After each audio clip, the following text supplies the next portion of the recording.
Olá, na entrevista com o especialista de hoje, estamos aqui com a doutora Josiane Neves Coelho Marques, ela que é endocrinologista pela Universidade Federal de Minas Gerais e professora do curso de Medicina da Universidade Federal de Rondonópolis.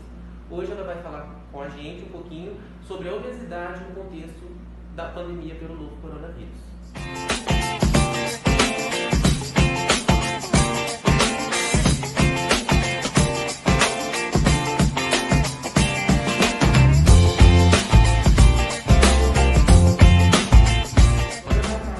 Doutora, a obesidade, ela é considerada um fator de risco por si só para a infecção pelo SARS-CoV-2?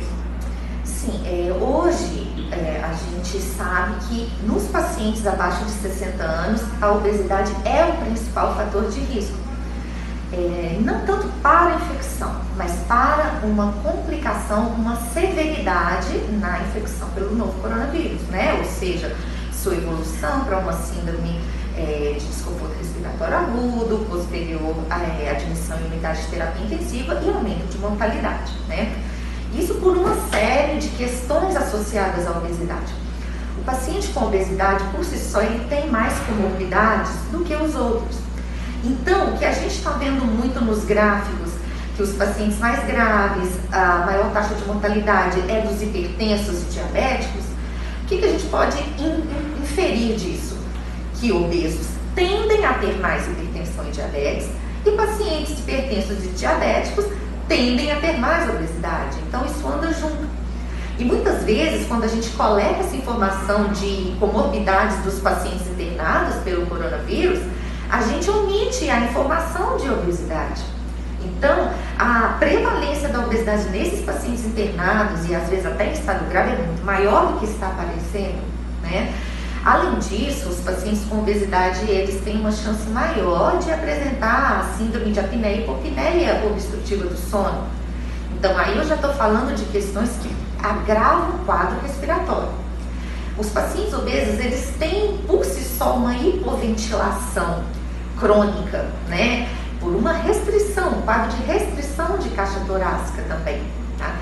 E então já temos estudos, né? Tem um estudo maior de Nova York com 3.600 pacientes internados pelo novo coronavírus que mostra que a chance de pacientes obesos internarem, serem hospitalizados é 2,2 vezes maior, né? E até 3,6 vezes mais chance de mortalidade. São valores consideráveis, né? Em se tratando de uma prevalência grande que a gente está tendo da doença. Doutora, alguns estudos demonstram o tecido adiposo como um reservatório para o novo coronavírus. Além disso, afirmam que ele pode influenciar na resposta inflamatória do organismo. Como a infecção pelo novo coronavírus pode predispor a maior gravidade da Covid-19? Tem poucos estudos, na verdade, né? Eu encontrei um estudo de maior relevância, mas eles propõem, né? A gente não pode afirmar que realmente seja um reservatório. A gente tem uns estudos um pouco mais antigos relacionados ao vírus da influenza, né? Lá da época de 2002, que mostrou realmente um prolongamento desses quadros de infecção nos pacientes com maior quantidade de tecido adiposo, com obesidade mais significativa. Então, a gente transportar isso agora para o Covid-19 talvez seja só uma suposição, como a gente está vendo tantas, né, atualmente. É um período em que a gente, às vezes, consegue pegar uma informação lá de trás por um organismo similar, mas nunca idêntico, né? Isso a gente só vai saber mais para frente, retrospectivamente.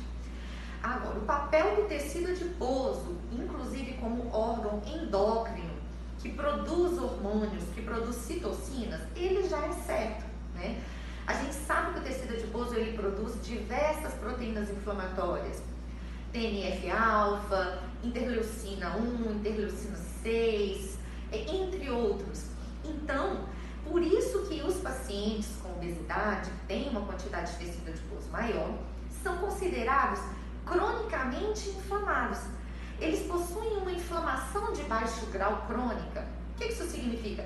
Eles têm uma ativação maior dessas proteínas inflamatórias. Quando a gente soma isso a essa capacidade de infecção do coronavírus, a gente amplifica essa capacidade inflamatória. É como se o organismo ele fosse exposto a uma tempestade inflamatória muito maior. É uma combinação ruim, se a gente dissesse assim, né?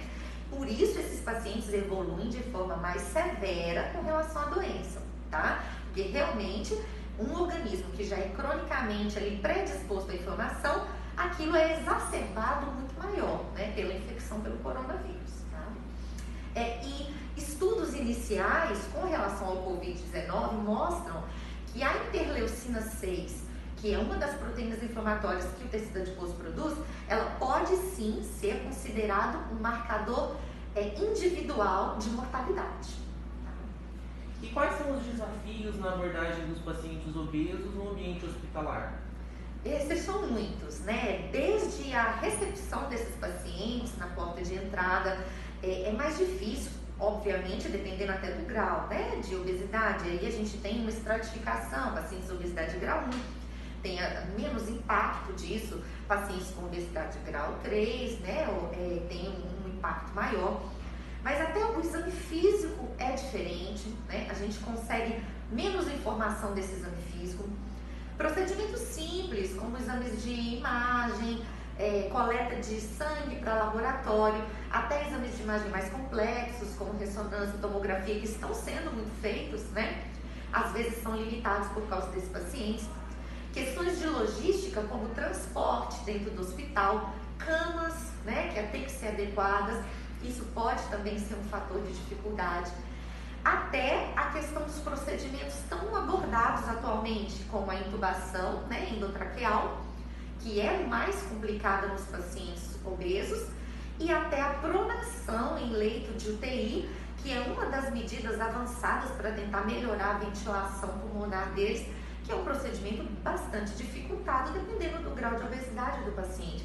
Então, são desafios também na abordagem desses pacientes que muitos serviços de saúde ainda não têm como lidar, né, adequadamente. Doutora, o Ministério da Saúde divulgou um aumento na prevalência de 72% da obesidade pelos dados do Vigitel, no período de 2006 a 2019, o que é um percentual bastante alarmante. Sim. Qual a orientação que deve ser dada à população em geral para evitar o sobrepeso e a obesidade nessa época de quarentena? Olha, o que a gente já está vendo na prática clínica é que a obesidade está aumentando, né? O ganho de peso, não só para a obesidade, mas o ganho de peso, né? Para o sobrepeso e graus de obesidade. Porque tudo está conspirando a favor disso, né? Então, limitação da atividade física, a maior disponibilidade de alimento em casa, né? O acesso a isso, associado a questões de humor, como piora da ansiedade, da depressão, que em muitos pacientes, ao invés de levar para a perda de apetite, leva para o lado do ganho. O que a gente tem que reforçar é que a questão de perda de peso ou de não ganhar peso, ela beneficia inclusive para um eventual quadro de infecção pelo novo coronavírus no futuro. A gente tem algumas comprovações, né? Isso já é muito bem estabelecido na endocrinologia, que perda de 5 a 10% do excesso de peso, né, de uma pessoa reverte problemas metabólicos. E que problemas metabólicos são esses? Entre vários, a hiperglicemia. Então, às vezes, eu consigo transformar um paciente que está desglicêmico, que eu vou abordar mais para frente, né, que é aquele paciente que está com as glicemias alteradas, em um paciente normoglicêmico, só tendo uma perda de peso que não é assim tão, às vezes, difícil, né, inalcançável, como 5 a 10%. E isso pode começar a ser feito agora na quarentena. Um paciente que controla melhor sua glicemia, ele evolui muito melhor em caso de infecções futuras e diminui a chance de adquirir diversas infecções, não só pelo novo coronavírus, né? Então, esse cuidado é até um cuidado preventivo, né? Nós já estamos aí chegando nos 50 dias, daqui a pouco 60 dias. É um período suficiente para uma modificação de peso importante, né? Não só para o ganho quanto para a perda. Então, isso serve para todos os pacientes. Doutora, uma das opções de tratamento para a obesidade é a cirurgia bariátrica. Há alguma orientação específica para os pacientes que foram submetidos a esse procedimento cirúrgico? Aqueles pacientes que fizeram um bom acompanhamento pós-cirurgia da obesidade, né, que consultaram com um endocrinologista, nutricionista, que conseguiram se manter bem controlados, eles são considerados pacientes como outros sem comorbidades, tá? A questão é que a cirurgia da obesidade, ela pode levar a alguns déficits nutricionais, principalmente de vitaminas e de alguns minerais, e até mesmo relacionados à anemia, carência de ferro. Então, se o paciente, ele eventualmente passou por esse procedimento, não foi bem conduzido e atualmente ele está com um déficit nutricional, uma anemia, uma outra carência, aí sim, a gente tem uma relação muito importante com queda de imunidade, maior predisposição a infecções, né? É muito comum nesses pacientes déficit de vitamina D. A gente ainda não pode falar realmente num papel tão relevante da vitamina D até para a evolução da infecção pelo coronavírus, igual saiu, né? Isso não é possível ter nenhuma afirmação a esse respeito. Mas é inegável o papel benéfico da vitamina D para outras questões também. Então, nesses pacientes é muito prevalente, né? Muitos deles não conseguem repor isso com sol, nem com baixas taxas de vitamina D que a gente obtém em algumas reposições.